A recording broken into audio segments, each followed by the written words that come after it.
Кара Суу базарында картошка, пияздын бааларын көрөбүз. Мына картошкалар 50дөн болуптур, капка оптумга 48ден экен. Сабиздер 75ден. Пияздарыңыз канча эже? Пияздар капка 35.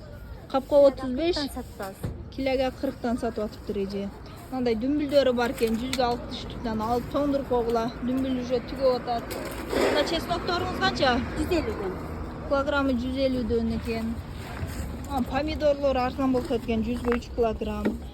Эми помидор арзандаганда бадыраң кымбаттап кетти десеңер. Бадыраңдар 70 сом болуп кетти. Өткөндө эле 103 килограмм болуп аткан. Булар оптумга 100дөн, дана килограммдап алсаңар 120дан кийин. Көктөр 50 сомдон кийин болгарский менчи.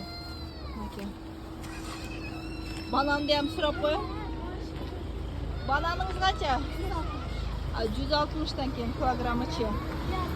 Анан ашкабактар пишиптир, быйыл ашкабактар десеңер. Килограмм 50 сомдон дейт. Бул кайсыл жер десеңер? Мынабы. Мечит бар го, мечиттин жанында. Ушул место экен бул жер. Бул жак экен.